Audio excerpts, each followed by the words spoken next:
So we're now, if you're staying with us in the atrium, we're into the very final presentation of day one of DIS. It really has been an absolutely packed day. I don't think we've ever had so many speakers. So congratulations for staying with us to this last one. And the last one is a great one.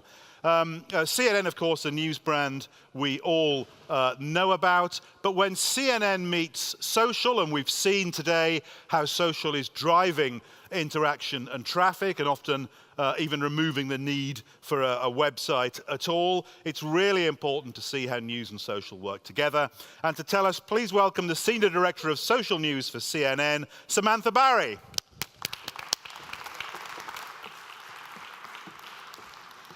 Hi, I know I'm the last thing between you and drinks, and as an Irish woman, I take that responsibility very seriously. So I'm going to try to keep this as interesting as I can. So I'm the head of social and emerging media at CNN. So I'm based in New York, and what that means is I run all of the social teams around the globe in the different bureaus that work in the social landscape. They publish out on all of our platforms, Snapchat, Facebook, Instagram, messaging apps. They work on user-generated content, so they verify a lot of the videos coming in. And they work as well with the TV teams on how do we turn around our great linear TV content into digital and social content and work on those big debates and the conventions. So I'm going to go through a couple of things today, and in particular focus on the CNN news habit, talk briefly about how we've experimented on messaging apps and with chatbots over the last year, and really dig in with an example of how we've been trying to change and go after new CNN users across social using the example of election 2016.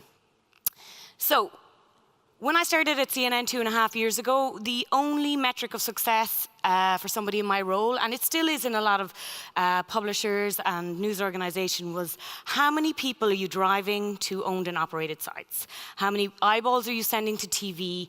What is the referral traffic? And in order to really experiment and innovate in the way that we have across social at CNN, we had to change what the metric of success was. So we changed it into this mission statement, which was about creating a CNN news habit for every generation on every platform.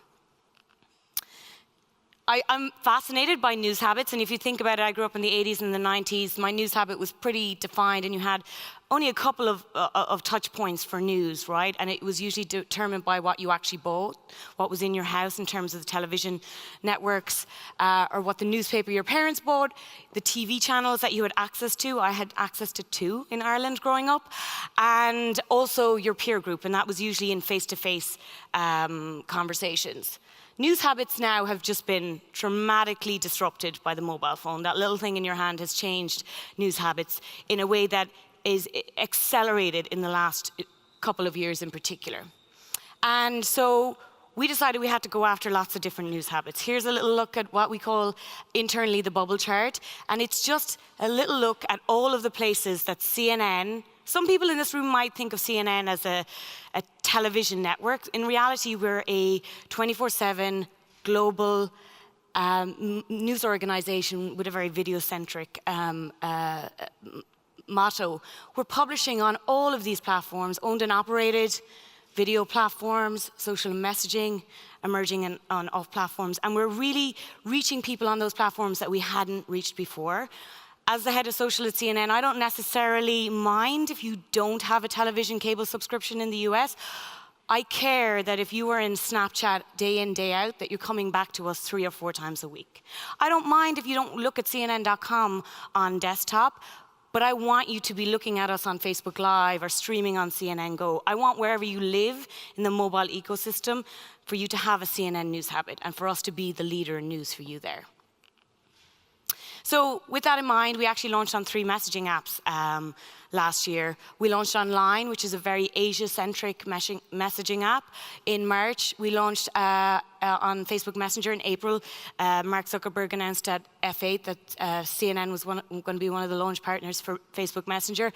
And we launched on Kik in July for the conventions in the US. And Kik is a very US-centric messaging app that's used by 13 to 17-year-olds. And we launched on these 3 messaging apps really because we'd actually watched the data. We've seen people move away from the era of mass social sharing. So as people's Facebook friends became 500, they were less likely to share one news article with that whole network.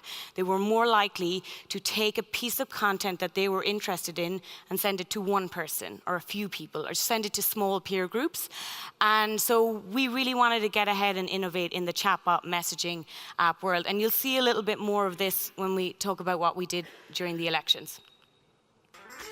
But here's a little look at the messaging apps. I raise my feet, I miss a beat from my seat, don't care, get off my back, I make it, I'm about to crack. 1, 2, 3, turn around, don't you watch me now, just turn around, touch your knees, don't look, just turn around, do it now, make me count, 4, 1, 2, 3, turn around, watch yourself, why don't you turn around, can't you see I don't need you around, do it now, walk right through that door. Who could it be? Don't look at me so obviously, it makes me sweat straight to my head, I'm turning red, touch someone said, so I'm all set. And step outside, just hit me high. Before I forget. 1, 2, 3, turn around. Don't you watch me now, just turn around. Touch your knees, don't look, just turn around. Do it now, don't make me count to 4. 1, 2, 3, turn around. Watch yourself, why don't you walk right through that door? And I've heard a lot of people on stage today talk about chatbots in particular, and I think it's very early days with chatbots and how publishers use them. But we're pretty delighted that we're one of the news organizations actually innovating on this new type of communication. So let's look at the example of what it looks like to create a news habit on one story. And the story I'm going to talk about is election.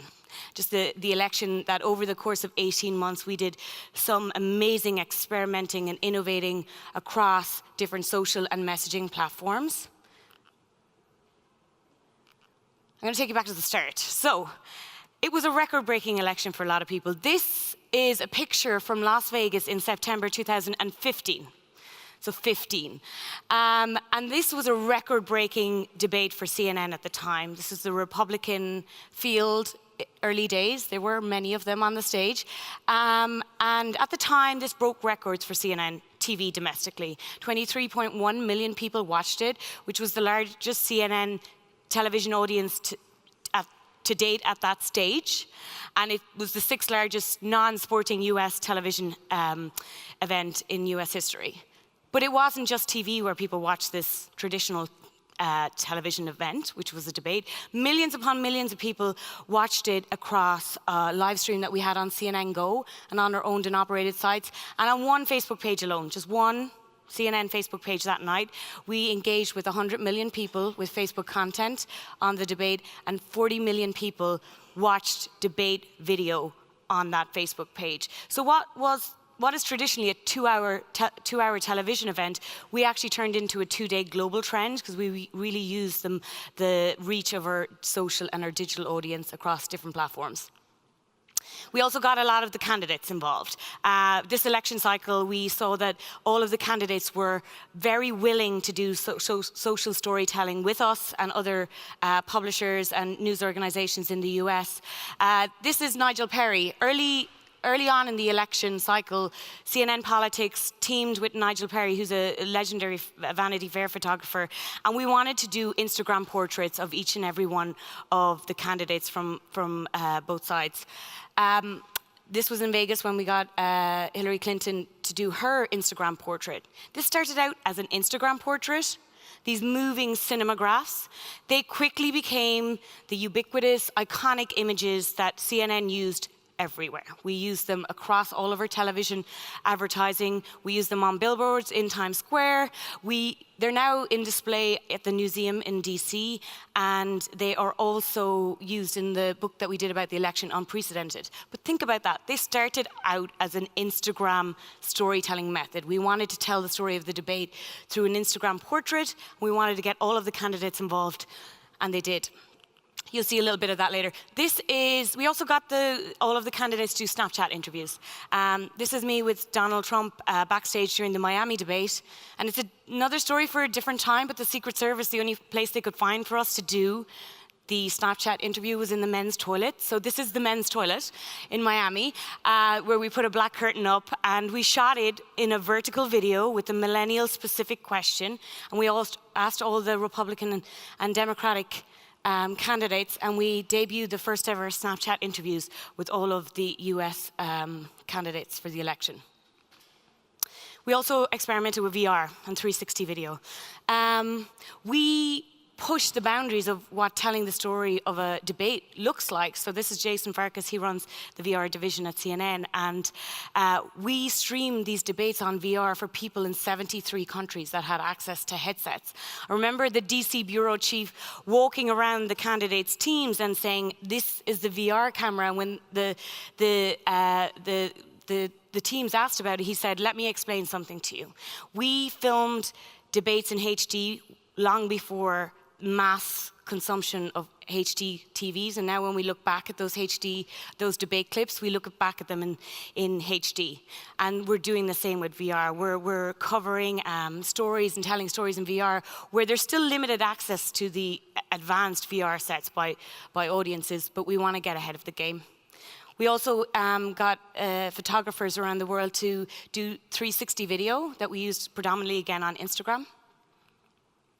And back to the messaging apps. We played around a lot with the messaging apps during the election cycle. Line, which was the Asian audience that I talked about, we did live line chats with DC editors that 500,000 people in countries like Japan and Taiwan were asking questions at any one time to one DC editor. We launched on Kik, you'll see in the middle there, we launched on Kik for the conventions. And again, this is a very, very young audience, 13 to 17-year-olds. People don't necessarily associate that audience with CNN. We knew we had to do a different type of storytelling on Kik. So we told the story of the election using gift trays, emojis, and stickers. And it's funny when you have to go to the president of CNN and say, "I need to do a sticker set of Anderson Cooper and Wolf Blitzer," and then explain what a sticker set is. So we did a lot of different storytelling across messaging apps. And this was kind of the final night. So we had, and I'm going to show you a little a video of what the best of what we did on social for the election. But all the run up to the election, we had been collecting voters' own Instagram photos using the hashtag #MyVote. We went around the country in a MyVote camper, and we got people's Instagram. We collected those Instagrams, and during the night, election night in November, we projected those Instagram portraits, those photos, onto the Empire State Building.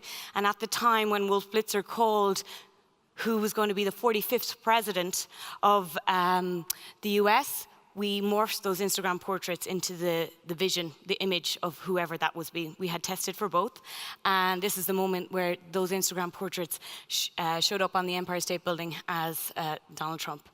So I'm going to show you a little video of kind of a lot of the stuff that we did over the last 18 months, and you'll see some of the exclusive things we did on Snapchat, Facebook, some of the numbers, just some of the executions. And really, what I want to get across is, even if you didn't have a cable subscription in the US, or you didn't own a desktop computer, you were getting all of the news of the election from CNN's social and digital teams wherever you lived in the mobile world.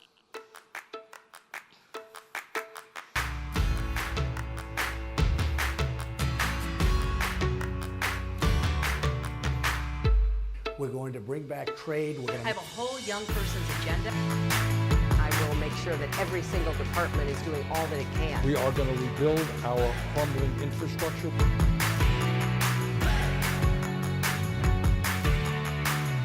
Vanessa, that's pretty amazing. I'm geeking out over this.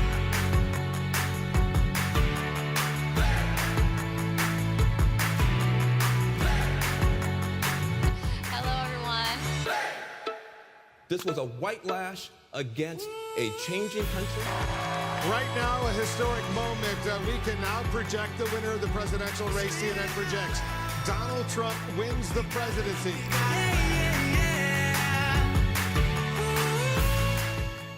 And you'll see, because to go back to the bubble chart earlier, we're on so many different platforms that we had to time that moment as a network, as an organization globally. When we were going to call it, we had to be ready to call it across all of those platforms at the same time, which was quite an undertaking. So I'm going to leave a little bit of time for questions, because I'd love to hear any questions that you guys have. But I just want to leave with kind of the 3 pillars that people need to think about when they're thinking about news habits and how to go after new generations, new audiences. They really need to think about 3 things, in my opinion. Audiences and how their behavior changes. Back to what I was saying, you know, people don't necessarily now share to mass audiences, so we really looked at dark social and messaging app as a new place that we needed to play around with. They need to look at the platforms. Platforms are constantly evolving. We are on Snapchat and Instagram and Facebook, and all of these platforms innovate at such a fast pace. And as publishers and as news organizations, we have to pick and choose where we innovate with them. So if you look at Facebook Live, it was a big learning curve for us last year in the world of live streaming.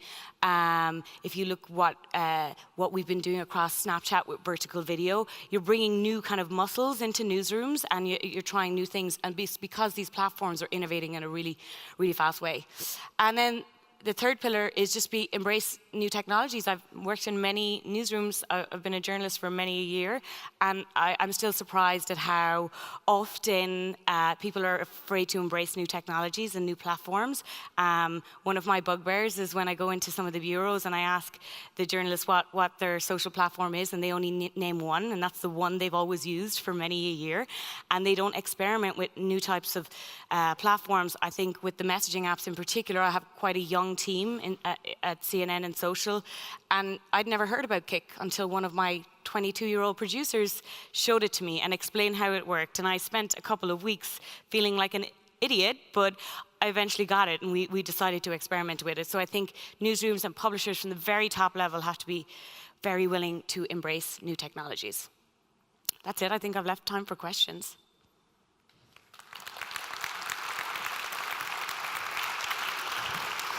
Samantha, thank you. You have. There's plenty of time, I think. So the usual drill, raise your hand if you have a question.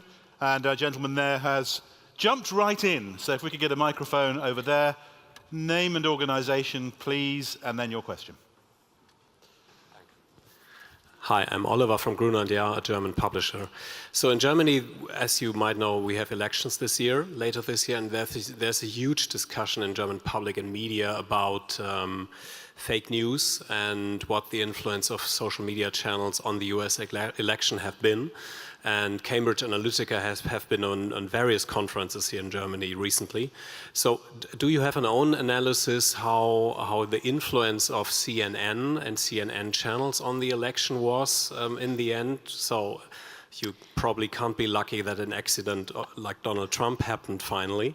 And which channels were mostly influential on that election decision? Is it Facebook? Is it the original? Is it the platforms, or is it the media, or is it something like Breitbart? So what's your analysis on that? So on the fake news thing, CNN is one of the founding partners of a first draft network with Facebook, Google, Twitter, and a couple of others. So CNN, ABC, BuzzFeed, and this had actually come up during the election year, where we wanted to come together as a group and really explore how do we, as both platforms and publishers, combat fake news. You'll see some of the things that Facebook in particular have already started to put into place to combat that, which is the flagging of fake news. To your other question, I think, you know, what influences people during an election, I honestly think it's back to the news habit, what they actually consume. If you're somebody that spends most of your mobile world on Facebook and you're within a certain bubble, that is, of course, going to influence your opinion. I think people's media diet should be probably more varied than it is in modern mobile world. I give a lecture at Harvard every year, and these are very smart kids, and I talk to them about their news feed, and I ask them, did they ever see anything in their news feed that didn't go along with their existing view? And they said, yes, but I defriended that person, which kind of makes me upset, right? You should have a different media diet. I think one of the things that we've looked into post-election, and Brian Stelter on the media team has done a great job of this, and all the media team is really looking at the trajectory of a fake news story and how it travels. And I think it travels on the big networks, platforms like Facebook and others, and I think it travels on Reddit forums and lots of other places. I think our job as a news organization is really to be the noise of truth amongst any kind of fake news. Okay, do we have another question down there? Hello, Lucy Kung, Reuters Institute, Oxford. Great presentation, thank you. 2 questions. You talked about having to be very picky about when and where to jump onto platforms. Can you explain a little bit about that process, how you make that decision? And secondly, what do you think, if anything, if it goes through, the AT&T merger will mean for you, for your activities? I feel like that question is probably way above my pay grade. But so on the first question, so we're lucky, right? Like I put our hands up and say, often we get approached by the platforms for, whatever the next thing is to do. So we did the first ever Facebook Live of not only a media company, but any organization in the world, right? We did it for the debates. We're getting to the stage now where we actually experimented so much last year that we actually have to start picking where we make our bets. The gentleman from the Washington Post really kind of summed it up succinctly, which is we need to pick where we put our resources, because there's not just this infinity of social resources for places that we don't necessarily monetize significantly. And as we go into this year, post the very experimental election year, I think we're going to be more intentional on where we actually make our bets. And I think for smaller newsrooms, they have to think about what markets they're going after. So we use Snapchat to go after 19-year-olds, right? We'll look at Kik if we want to reach 13 to 17-year-olds. If we're looking at big mass audiences, Facebook is a good place for engagement. If we're looking for some influencer markets in particular, Twitter is great for that. So I think for newsrooms and publishers and organizations, they have to decide, first of all, where they're making their bets on the audiences they want to go after, and their social strategy should follow behind that. Okay, so I think we've got one more question down here and then one possibly more after that. So raise your hand if you have it. Let's take this one. Hi, Owen Meredith from the PPA in the UK. You talked about the sort of ever-evolving number of platforms and the need to speak to those audiences in their own unique way. How have you found sort of taking journalists and the culture of the newsroom with you on that journey? And do you think that you need to constantly recruit new types of people into the newsroom to deliver that?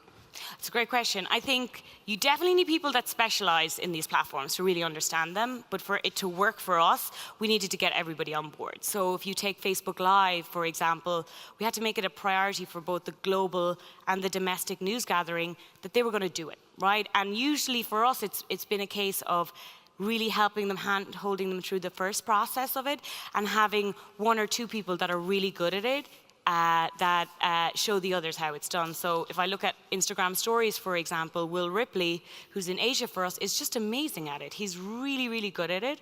And there's a couple of other correspondents. John Sutter, who does climate change for us globally, is amazing on Snapchat. And they've often been, you need 1 or 2 advocates to show the rest of the news gathering or reporting operation the way. Okay, we've got another question just here at the front.